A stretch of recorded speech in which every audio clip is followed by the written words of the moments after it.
Pauline, Alexandre Dumas. Roman, 1838. Chapitre 1. Vers la fin de l'année 1834, nous étions réunis un samedi soir dans un petit salon attenant à la salle d'armes de Grisier, écoutant, le fleuret à la main et le cigare à la bouche, les savantes théories de notre professeur, interrompues de temps en temps par des anecdotes à l'appui, lorsque la porte s'ouvrit et qu'Alfred de Nerval entra.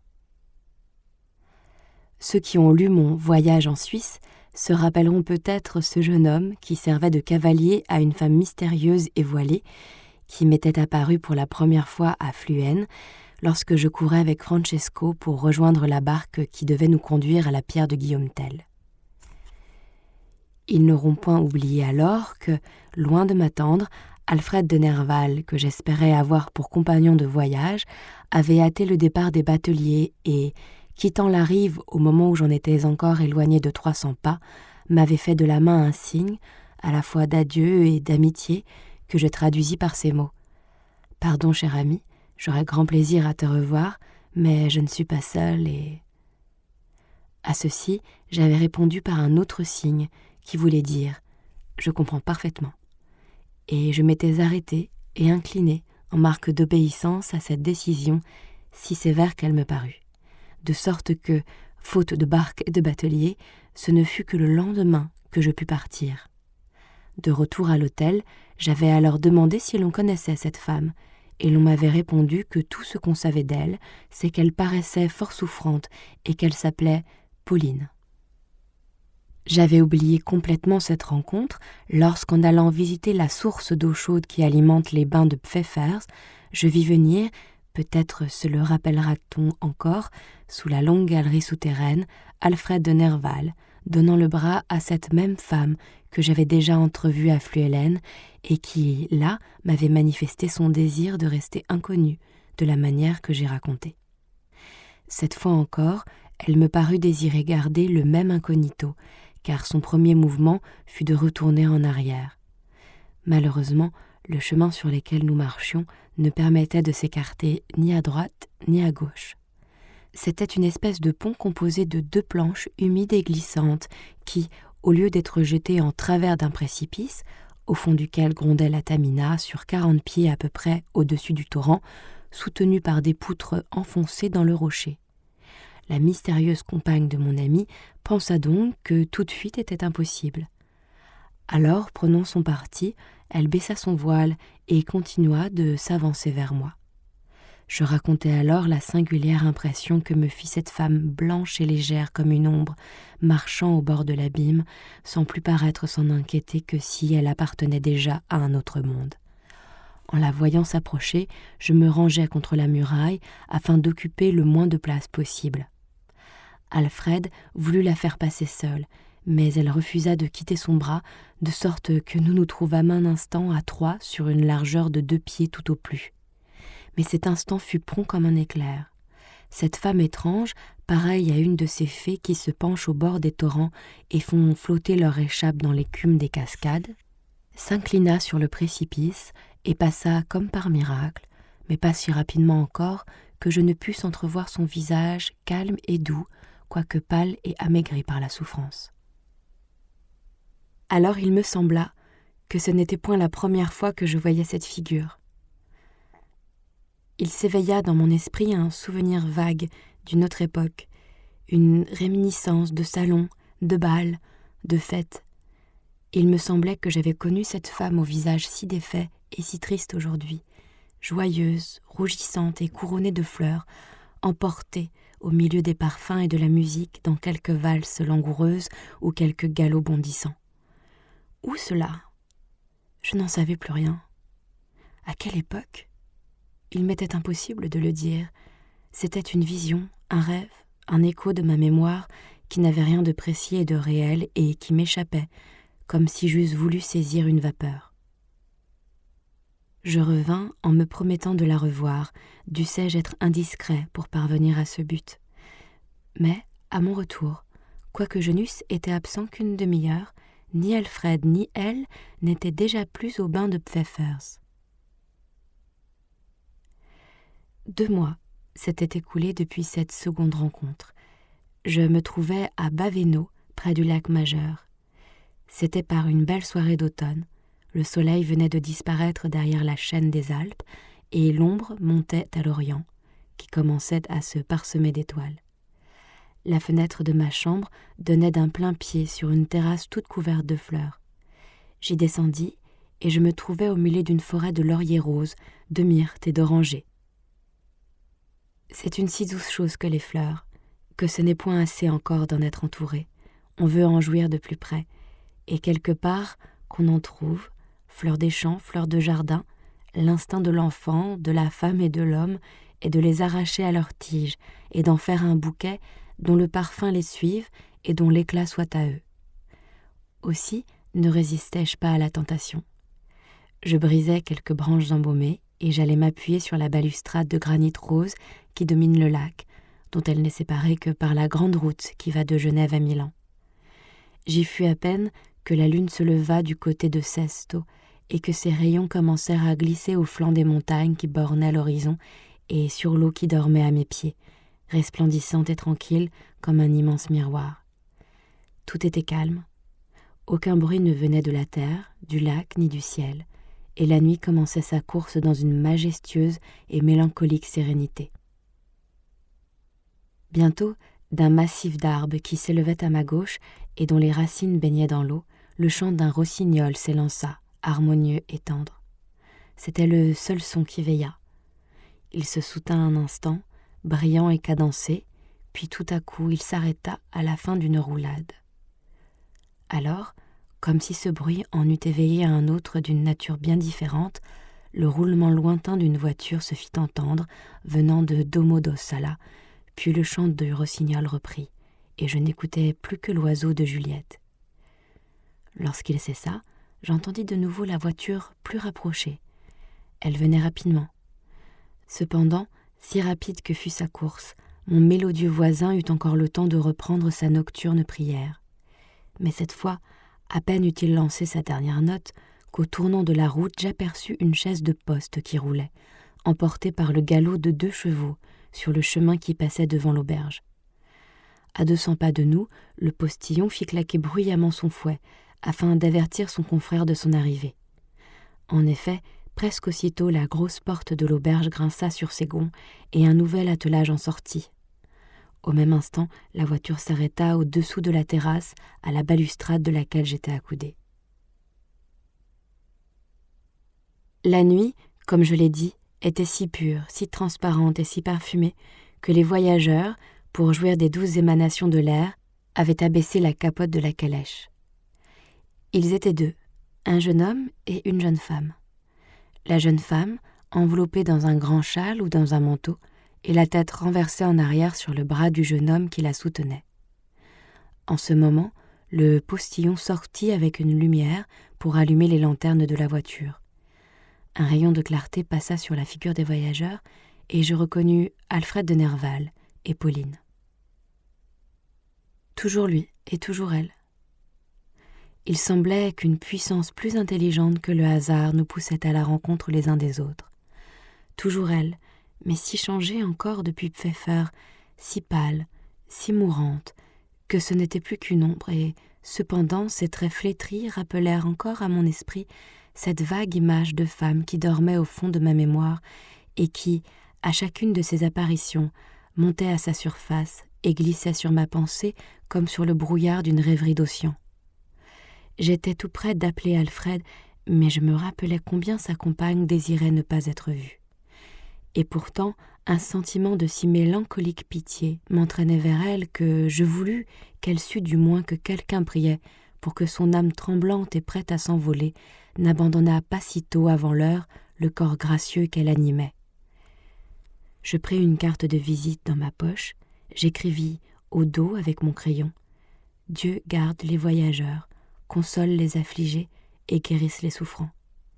Je mis la carte au milieu des branches d'oranger, de myrte et de roses que j'avais cueillies et je laissai tomber le bouquet dans la voiture. Au même instant, le postillon repartit, mais pas si rapidement que je n'ai eu le temps de voir Alfred se pencher en dehors de la voiture afin d'approcher ma carte de la lumière. Alors, il se retourna de mon côté, me fit un signe de la main, et la calèche disparut à l'angle de la route. Le bruit de la voiture s'éloigna, mais sans être interrompu cette fois par le chant du rossignol. J'eus beau me tourner du côté du buisson et rester 1 heure encore sur la terrasse, j'attendis vainement. Alors, une pensée profondément triste me prit. Je me figurais que cet oiseau qui avait chanté, c'était l'âme de la jeune fille qui avait dit son cantique d'adieu à la terre, et que, puisqu'il ne chantait plus, c'est qu'elle était déjà remontée au ciel. La situation ravissante de l'auberge, placée entre les Alpes qui finissent et l'Italie qui commence, ce spectacle calme et en même temps animé du lac Majeur, avec ses 3 îles, dont l'une est un jardin, l'autre un village, et la troisième un palais, ces premières neiges de l'hiver qui couvraient les montagnes, et ces dernières chaleurs de l'automne qui venaient de la Méditerranée, tout cela me retint 8 jours à Baveno. Puis je partis pour Arona, et d'Arona pour Sesto Calende. Là m'attendait un dernier souvenir de Pauline. Là, l'étoile que j'avais vue filer à travers le ciel s'était éteinte. Là, ce pied si léger au bord du précipice avait heurté la tombe. Et jeunesse usée, beauté flétrie, cœur brisé, tout s'était englouti sous une pierre, voile du sépulcre qui, fermé aussi mystérieusement sur ce cadavre que le voile de la vie avait été tiré sur le visage, n'avait laissé pour tout renseignement à la curiosité du monde que le prénom de Pauline. J'allais voir cette tombe. Au contraire des tombes italiennes qui sont dans les églises, celle-ci s'élevait dans un charmant jardin au haut d'une colline boisée, sur le versant qui regardait et dominait le lac. C'était le soir. La pierre commençait à blanchir aux rayons de la lune. Je m'assis près d'elle, forçant ma pensée à ressaisir tout ce qu'elle avait de souvenirs épars et flottants de cette jeune femme, mais cette fois encore ma mémoire fut rebelle. Je ne pus réunir que des vapeurs sans forme et non une statue aux contours arrêtés, et je renonçai à pénétrer ce mystère jusqu'au jour où je retrouverai Alfred de Nerval. On comprendra facilement maintenant combien son apparition inattendue, au moment où je songeais le moins à lui, vint frapper tout à la fois mon esprit, mon cœur et mon imagination d'idées nouvelles. En un instant, je revis tout. Cette barque qui m'échappait sur le lac, ce pont souterrain, pareil à un vestibule de l'enfer, où les voyageurs semblent des ombres, cette petite auberge de Baveno, au pied de laquelle était passée la voiture mortuaire, puis enfin cette pierre blanchissante où, au rayon de la lune glissant, entre les branches des orangers et des lauriers roses, on peut lire, pour toute épitaphe, le prénom de cette femme morte si jeune et probablement si malheureuse. Aussi m'élançai-je vers Alfred comme un homme enfermé depuis longtemps dans un souterrain s'élance à la lumière qui entre par une porte que l'on ouvre. Il sourit tristement en me tendant la main, comme pour me dire qu'il me comprenait, et ce fut alors moi qui fis un mouvement en arrière et qui me repliai en quelque sorte sur moi-même, afin qu'Alfred, vieil ami de 15 ans, ne prît pas, pour un simple mouvement de curiosité, le sentiment qui m'avait poussé au-devant de lui. Il entra. C'était un des bons élèves de Grisier et cependant, depuis près de 3 ans, il n'avait point paru à la salle d'armes. La dernière fois qu'il y était venu, il avait un duel pour le lendemain et, ne sachant encore à quelle arme il se battrait, il venait à tout hasard se refaire la main avec le maître. Depuis ce temps, Grisier ne l'avait pas revu. Il avait entendu dire seulement qu'il avait quitté la France et habité Londres. Grisier, qui tient à la réputation de ses élèves autant qu'à la sienne, n'eut pas plutôt échangé avec lui les compliments d'usage qu'il lui mit un fleuret dans la main, lui choisit parmi nous un adversaire de sa force. C'était, je m'en souviens, ce pauvre Labattu qui partait pour l'Italie et qui lui aussi allait trouver à Pise une tombe ignorée et solitaire. À la 3e passe, le fleuret de Labattu rencontra la poignée de l'arme de son adversaire et, se brisant à 2 pouces au-dessus du bouton, alla, en passant à travers la garde, déchirer la manche de sa chemise, qui se teignit de sang. Labattu jeta aussitôt son fleuret. Il croyait comme nous Alfred sérieusement blessé. Heureusement, ce n'était rien qu'une égratignure, mais, en relevant la manche de sa chemise, Alfred nous découvrit une autre cicatrice qui avait dû être plus sérieuse. Une balle de pistolet lui avait traversé les chairs de l'épaule. « Tiens !» lui dit Grisier avec étonnement. « Je ne vous savais pas cette blessure ?» C'est que Grisier nous connaissait tous, comme une nourrice son enfant. Pas un de ses élèves n'avait une piqûre sur le corps dont il ne sût la date et la cause. Il écrirait une histoire amoureuse bien amusante et bien scandaleuse, j'en suis sûre, s'il voulait raconter celle des coups d'épée dont il sait les antécédents. Mais cela ferait trop de bruit dans les alcôves et, par contre-coup, trop de tort à son établissement. Il en fera des mémoires posthumes. « C'est, lui répondit Alfred, que je l'ai reçu le lendemain du jour où je suis venu faire assaut avec vous, et que le jour où je l'ai reçu, je suis parti pour l'Angleterre. Je vous avais bien dit de ne pas vous battre au pistolet. Thèse générale, l'épée est l'arme du brave et du gentilhomme. L'épée est la réplique la plus précieuse que l'histoire conserve des grands hommes qui ont illustré la patrie. On dit l'épée de Charlemagne, l'épée de Bayard, l'épée de Napoléon. Qui est-ce qui a jamais parlé de leur pistolet ? Le pistolet est l'arme du brigand. C'est le pistolet sous la gorge qu'on fait signer de fausses lettres de change. C'est le pistolet à la main qu'on arrête une diligence au coin d'un bois. C'est avec un pistolet que le banqueroutier se brûle la cervelle. Le pistolet, fi donc, l'épée, à la bonne heure, c'est la compagne, c'est la confidente, c'est l'amie de l'homme. Elle garde son honneur ou elle le venge. Eh bien, mais avec cette conviction, répondit en souriant Alfred, comment vous êtes-vous battu il y a 2 ans au pistolet ? Moi, c'est autre chose. Je dois me battre à tout ce qu'on veut. Je suis maître d'armes. Et puis, il y a des circonstances où l'on ne peut pas refuser les conditions qu'on vous impose. Eh bien, je me suis trouvé dans une de ces circonstances, mon cher Grisier.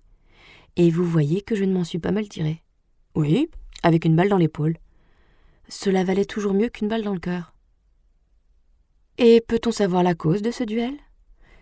Pardonnez-moi, mon cher Grisier, mais toute cette histoire est encore un secret. Plus tard, vous la connaîtrez. Pauline ? Lui dis-je tout bas. Oui, me répond-il. Nous la connaîtrons, bien sûr, dit Grisier. Bien sûr, reprit Alfred. Et la preuve, c'est que j'emmène souper Alexandre et que je la lui raconterai ce soir, de sorte qu'un beau jour, lorsqu'il n'y aura plus d'inconvénients à ce qu'elle paraisse, vous la trouverez dans quelques volumes intitulés « Conte brun » ou « Conte bleu ». Prenez donc patience jusque-là. Force fut donc à Grisier de se résigner. Alfred m'emmena souper comme il me l'avait offert et me raconta l'histoire de Pauline. Aujourd'hui, le seul inconvénient qui exista à sa publication a disparu. La mère de Pauline est morte et avec elle s'est éteinte la famille et le nom de cette malheureuse enfant, dont les aventures semblent empruntées à une époque ou à une localité bien étrangère à celle où nous vivons.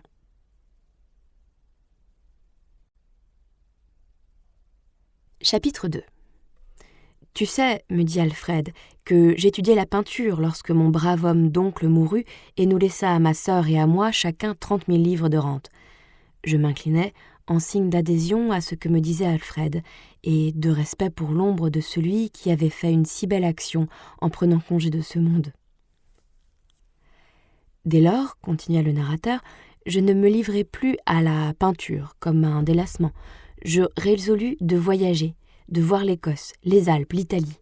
Je pris avec mon notaire des arrangements d'argent et je partis pour Le Havre, désirant commencer mes courses par l'Angleterre.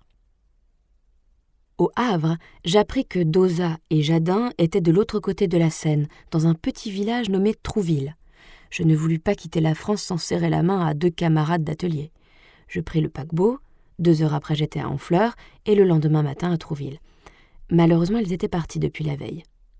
Tu connais ce petit port avec sa population de pêcheurs, c'est un des plus pittoresques de la Normandie. J'y restai quelques jours, que j'employais à visiter les environs, puis, le soir, assis au coin du feu de ma respectable hôtesse, Madame Oseret, j'écoutais le récit d'aventures assez étranges dont, depuis 3 mois, les départements du Calvados, du Loiret et de la Manche étaient le théâtre. Il s'agissait de vols commis avec une adresse ou une audace merveilleuse. Des voyageurs avaient disparu entre le village du Buisson et celui de Salenel. On avait retrouvé le postillon les yeux bandés et attaché à un arbre, la chaise de poste sur la grande route et les chevaux paissant tranquillement dans la prairie voisine. Un soir que le receveur général de Caen donnait à souper à un jeune homme de Paris nommé Horace de Beuzeval et à 2 de ses amis qui étaient venus passer avec lui la saison des chasses dans le château de Burcy, distant de Trouville d'une 15aine de lieues, on avait forcé sa caisse et enlevé une somme de 70 000 francs. Enfin, le percepteur de Pont-l'Évêque, qui allait faire un versement de 12 000 francs à Lisieux, avait été assassiné, et son corps jeté dans la Touques et repoussé par ce petit fleuve sur son rivage, avait seul révélé le meurtre, dont les auteurs étaient restés parfaitement inconnus, malgré l'activité de la police parisienne qui, ayant commencé à s'inquiéter de ces brigandages, avait envoyé dans ces départements quelques-uns de ses plus habiles suppôts. Ces événements, qu'éclairait de temps en temps un de ces incendies dont on ignorait la cause, et qu'à cette époque les journaux de l'opposition attribuaient au gouvernement, jetaient par toute la Normandie une terreur inconnue jusqu'alors dans ce bon pays, très renommé pour ses avocats et ses plaideurs, mais nullement pittoresque à l'endroit des brigands et des assassins. Quant à moi, j'avoue que je n'ajoutais pas grande foi à toutes ces histoires, qui me paraissaient appartenir plutôt aux gorges désertes de la Sierra ou aux montagnes incultes de la Calabre qu'aux riches plaines de falaises et aux fertiles vallées de Ponto-de-Mer, parsemées de villages, de châteaux et de métairies. Les voleurs m'étaient toujours apparus au milieu d'une forêt ou au fond d'une caverne. Or, dans tous les 3 départements, il n'y avait pas un terrier qui mérite le nom de caverne et pas une garenne qui ait la présomption de se présenter comme une forêt. Cependant, force me fut bientôt de croire à la réalité de ces récits. Un riche Anglais venant du Havre et se rendant à Alençon fut arrêté avec sa femme à 1 demi-lieue de Dives, où il venait de relier. Le postillon, bâillonné et garrotté, avait été jeté dans la voiture à la place de ceux qu'il conduisait, et les chevaux qui savaient leur route étaient arrivés au train ordinaire à Ranville et s'étaient arrêtés à la poste, où ils étaient restés tranquillement jusqu'au jour, attendant qu'on les dételât. Au jour, un garçon d'écurie, en ouvrant la grande porte, avait trouvé la calèche encore attelée, et ayant pour tout maître le pauvre postillon bâillonné. Conduit aussitôt chez le maire, cet homme déclara avoir été arrêté sur la grande route par 4 hommes masqués qui, par leur mise, semblaient appartenir à la dernière classe de la société, lesquels l'avaient forcé de s'arrêter et avaient fait descendre les voyageurs. Alors l'Anglais, ayant essayé de se défendre, un coup de pistolet avait été tiré. Presque aussitôt, il avait entendu des gémissements et des cris, mais il n'avait rien vu, ayant la face contre terre. D'ailleurs, un instant après, il avait été bâillonné et jeté dans la voiture, qu'il avait amené à la poste aussi directement que s'il eût conduit ses chevaux, au lieu d'être conduit par eux. La gendarmerie se porta aussitôt vers l'endroit désigné comme le lieu de la catastrophe. En effet, on retrouva le corps de l'Anglais dans un fossé. Il était percé de 2 coups de poignard. Quant à sa femme, on n'en découvrit aucune trace. Ce nouvel événement s'était passé à 10 ou 12 lieues à peine de Trouville. Le corps de la victime avait été transporté à Caen. Il n'y avait donc plus moyen de douter, eussé-je même été aussi incrédule que saint Thomas, car je pouvais, en moins de 5 ou 6 heures, aller mettre comme lui le doigt dans les blessures. 3 ou 4 jours après cet événement, et la veille de mon départ, je résolus de faire une dernière visite aux côtes que j'allais quitter. Je fis appareiller le bateau que j'avais loué pour 1 mois, comme à Paris on loue une remise, puis, voyant le ciel pur et la journée à peu près certaine, je fis porter à bord mon dîner, mon bristol et mes crayons, et je mis à la voile, composant à moi seul tout mon équipage. En effet, interrompis-je, je connais tes prétentions comme marin, et je me rappelle que tu as fait ton apprentissage entre le pont des Tuileries et le pont de la Concorde, dans une embarcation au pavillon d'Amérique. Oui, continua Alfred en souriant, mais cette fois ma prétention faillit m'être fatale. D'abord, tout alla bien. J'avais une petite barque de pêcheurs à une seule voile que je pouvais manœuvrer du gouvernail. Le vent venait du Havre et me faisait glisser sur la mer, à peine agitée, avec une rapidité vraiment merveilleuse. Je fis ainsi à peu près 8 ou 10 lieues dans l'espace de 3 heures. Puis tout à coup, le vent tomba, et l'océan devint calme comme un miroir. J'étais justement en face de l'embouchure de l'Orne. J'avais à ma droite le raz de la Grune et les rochers de Lyon, et à ma gauche les ruines d'une espèce d'abbaye attenante au château de Burcy. C'était un paysage tout composé. Je n'avais qu'à copier pour faire un tableau. J'abattis ma voile et je me mis à l'ouvrage. J'étais tellement occupée de mon dessin que je ne saurais dire depuis combien de temps je travaillais lorsque je sentis passer sur mon visage une de ces brises chaudes qui annoncent l'approche d'un orage. En même temps, la mer changea de couleur et de verte qu'elle était devint gris de cendre. Je me retournai vers le large. Un éclair sillonnait le ciel couvert de nuages si noirs et si pressés qu'il sembla fendre une chaîne de montagnes. Je jugeai qu'il n'y avait pas un instant à perdre. Le vent, comme je l'avais espéré en venant le matin, avait tourné avec le soleil. Je hissai ma petite voile et je mis le cap sur Trouville en serrant la côte afin de m'y faire échouer en cas de danger. Mais je n'avais pas fait un quart de lieue que je vis ma voile fasiller contre le mât. J'abattis aussitôt l'un et l'autre, car je me défiais de ce calme apparent. En effet, au bout d'un instant, plusieurs courants se croisèrent, la mer commença à clapoter, un coup de tonnerre se fit entendre. C'était un avertissement à ne pas mépriser. En effet, la bourrasque s'approchait avec la rapidité d'un cheval de course. Je mis bas mon habit, je pris un aviron de chaque main et je commençai à ramer vers le rivage. J'avais à peu près 2 lieues à faire avant de l'atteindre. Heureusement, c'était l'heure du flux, et quoique le vent fût contraire, ou plutôt qu'il n'y eût réellement point de vent, mais seulement des rafales qui se croisaient en tous sens, la vague me poussait vers la terre. De mon côté, je faisais merveille en ramant de toutes mes forces. Cependant, la tempête allait encore plus vite que moi, de sorte qu'elle me rejoignit. Pour comble de disgrâce, la nuit commençait à tomber. Cependant, j'espérais encore toucher le rivage avant que l'obscurité ne fût complète. Je passais une heure terrible. Mon bateau, soulevé comme une coquille de noix, suivait toutes les ondulations des vagues, remontant et retombant avec elles. Je ramais toujours, mais, voyant bientôt que je m'épuisais inutilement et prévoyant le cas où je serais obligé de me sauver à la nage, je tirais mes 2 avirons de leurs crochets. Je les jetai au fond de la barque, auprès de la voile et du mât, et, ne gardant que mon pantalon et ma chemise, je me débarrassai de tout ce qui pouvait gêner mes mouvements. 2 ou 3 fois, je fus sur le point de me jeter à la mer, mais la légèreté de la barque même me sauva. Elle flottait comme un liège et n'embarquait pas une goutte d'eau. Seulement, il y avait à craindre que, d'un moment à l'autre, elle ne chavirât. Une fois, je crus sentir qu'elle touchait. Mais la sensation fut si rapide et si légère que je n'osais l'espérer. L'obscurité était d'ailleurs tellement profonde que je ne pouvais distinguer à 20 pas devant moi, de sorte que j'ignorais à quelle distance j'étais encore du rivage. Tout à coup, j'éprouvai une violente secousse. Il n'y avait plus de doute cette fois, j'avais touché, mais était-ce contre un rocher ? Était-ce contre le sable ? Une vague m'avait remis à flot et pendant quelques minutes je me trouvais emporté par une nouvelle violence. Enfin, la barque fut poussée en avant avec tant de force que, lorsque la mer se retira, la quille se trouva engravée. Je ne perdis pas un instant, je pris mon paletot et sautai par-dessus bord, abandonnant tout le reste.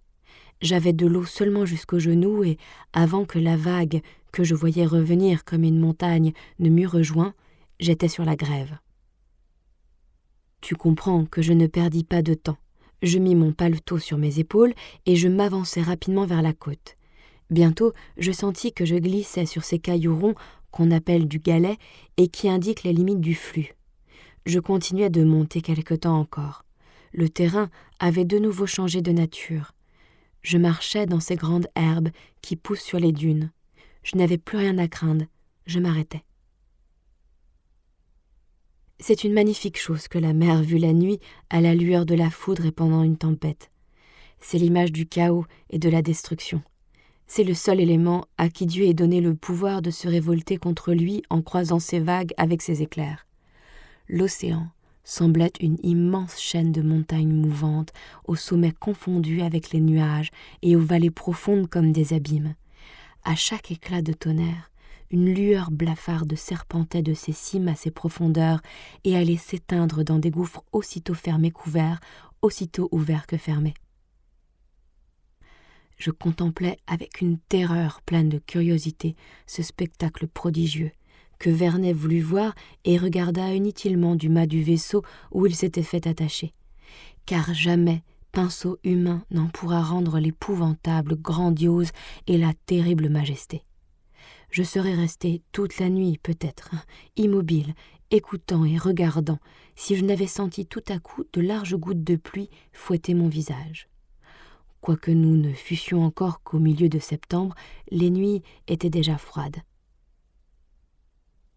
Je cherchais dans mon esprit où je pourrais trouver un abri contre cette pluie. Je me souviens alors des ruines que j'avais aperçues de la mer et qui ne devaient être éloignées du point de la côte où je me trouvais. En conséquence, je continuais de monter par une pente rapide. Bientôt, je me trouvais sur une espèce de plateau. J'avançais toujours car j'apercevais devant moi une masse noire que je ne pouvais distinguer mais qui, quelle qu'elle fût, devait m'offrir un couvert. Enfin, un éclair brilla, je reconnus le porche dégradé d'une chapelle. J'entrai et je me trouvais dans un cloître. Je cherchai l'endroit le moins écroulé et je m'assis dans un angle à l'ombre d'un pilier, décidé à attendre là le jour. Car, ne connaissant pas la côte, je ne pouvais me hasarder par le temps qu'il faisait à me mettre en quête d'une habitation. D'ailleurs, j'avais, dans mes chasses de la Vendée et des Alpes, dans une chaumière bretonne ou dans un chalet suisse, passé 20 nuits plus mauvaises encore que celles qui m'attendaient.